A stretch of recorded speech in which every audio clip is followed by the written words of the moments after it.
మానవులకు దేవుడిచ్చు ఆశీర్వాదాలు రెండు రకాలు. ఒకటి భౌతిక ఆశీర్వాదాలు, రెండు యేసు ప్రభువారిని విశ్వసించడం వల్ల వచ్చు ఆత్మీయ ఆశీర్వాదాలు.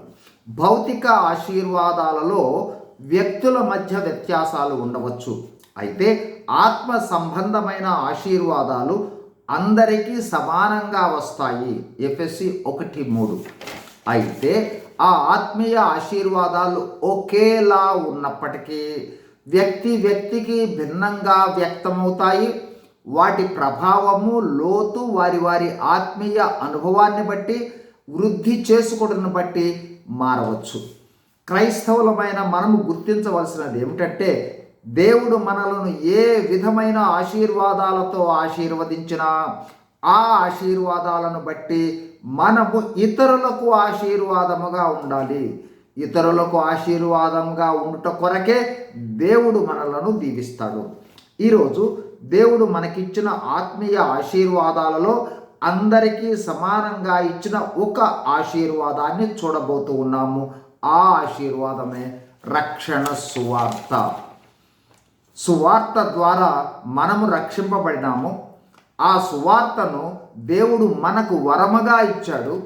ఎందుకంటే ఆ సువార్తను ప్రకటించి అనేకుల రక్షణకు మనము మార్గం చూపాలని.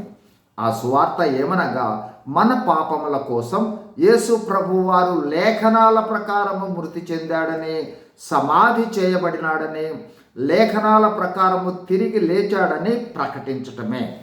ఈ సువార్తను మారు మనసు, పాప పశ్చాత్తాపంతో ఎవరు విశ్వసించినా రక్షింపబడతారని, పరలోక సంబంధమైన ప్రతి ఆశీర్వాదమునకు వారసులవుతారని ప్రకటించుట. లూకాసు వార్త 19:11-27 దేవుడిచ్చిన ప్రతి ఆశీర్వాదానికి దేవునికి మనము లెక్క అప్పచెప్పవలసి ఉంటుందని గ్రహించవచ్చు. అంటే దేవుడు మనకిచ్చిన రక్షణ సువార్త ఎంతమందికి ప్రకటించాము, ఎంతమందిని రక్షణలోనికి నడిపించామనే విషయానికి లెక్క చెప్పాలి. కావున దేవుడు మనకిచ్చిన రక్షణ సువార్తను ప్రకటించాలి, అనేకులను రక్షణలోనికి నడిపించాలి. మనము రక్షణలోనికి నడిపించిన ఆత్మలను బట్టి మనకు మెప్పు, ఘనత, బహుమానము, కిరీటము కూడా ఉంటుంది. సువార్తను ప్రకటించకపోతే అవమానము ఉండవచ్చు.